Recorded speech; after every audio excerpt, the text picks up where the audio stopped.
ओम ध्यानम नमः। नमस्कार दोस्तों, यूं तो कोर्ट कचहरी और अदालतों में दुनिया भर के मुकदमे हर रोज आते हैं।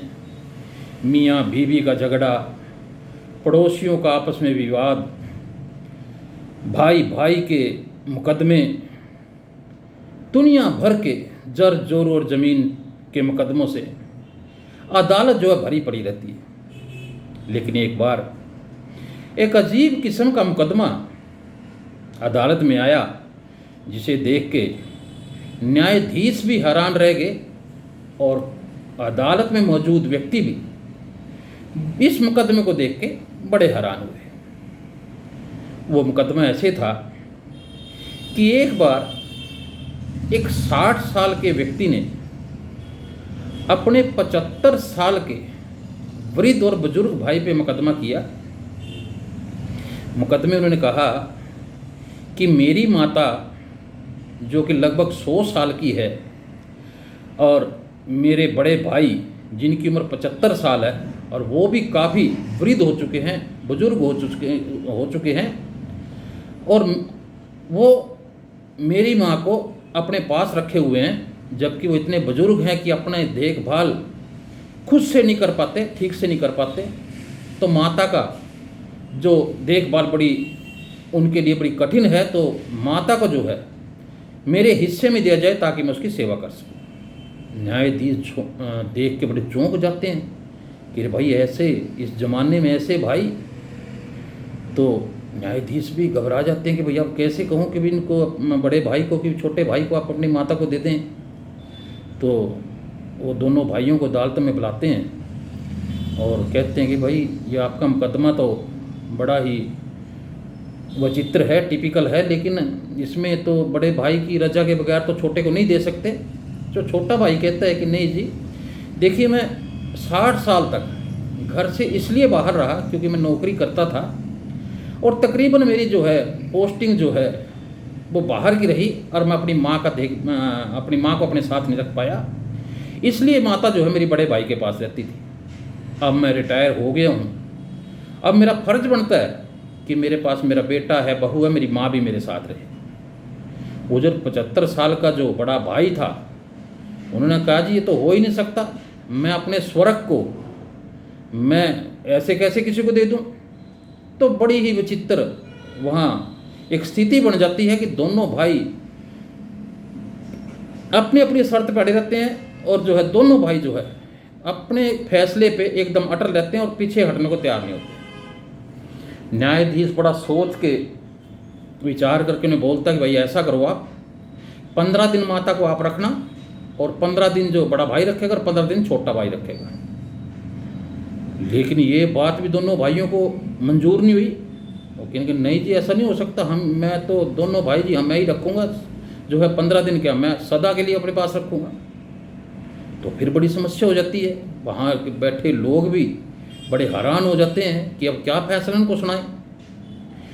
तो आखिर में न्यायाधीश कहता है कि माता को बुलाओ, माता जिसमें कहेगी तो वहीं जो है वो माता रहेगी, उसी भाई में माता रहेगी। माता को बुलाया जाता है, माता से पूछा जाता है कि माता जी आप काफ़ी वृद्ध हो चुकी हैं, आपका वज़न भी बहुत ही कम हो चुका है, मात्र 35-40 किलो का आपका वज़न है और शरीर भी काफ़ी दुबला पतला है, आप वृद्ध बहुत ज़्यादा हो गई हैं और आपका बड़ा बेटा भी वो भी काफ़ी वृद्ध हो चुका है, जो आपकी सेवा करने में शायद इतना समर्थ नहीं है, आप छोटे के साथ रह लो।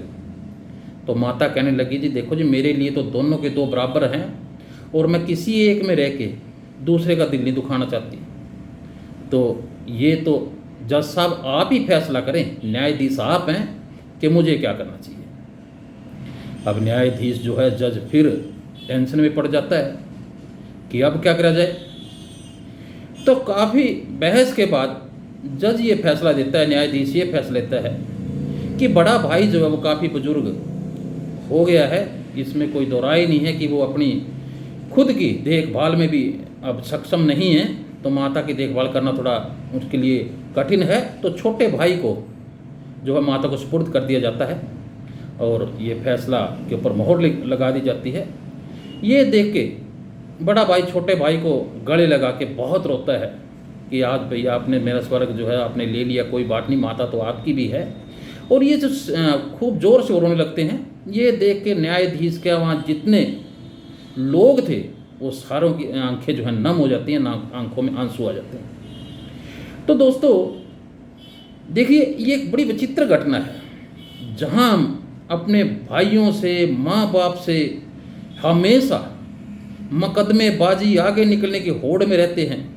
इसी के चलते कई बार हमारे माँ बाप जो हैं हमें छोड़ के वृद्धाश्रम में चले जाते हैं। तो दोस्तों अगर हमें सीख लेनी चाहिए, मुकदमा लड़ना चाहिए, तो इस किस्म का मुकदमा लड़ना चाहिए कि हम अपने माँ बाप के लिए लड़ें जाके कि जी वो हमारे बीच में रहने चाहिए, जबकि ऐसा कभी ना करें कि ये माँ तेरी है, ये माँ तेरी है। तो दोस्तों ये एक सीख का वीडियो है, इसे सीख लेनी चाहिए कि इंसान जो है, जिन माँ बाप ने हमें पाल के इतना बड़ा किया है और बुढ़ापे में हम उनकी देखी करें, तो इससे बड़ा पाप जो है परम पिता परमात्मा की नज़र में हो नहीं सकता।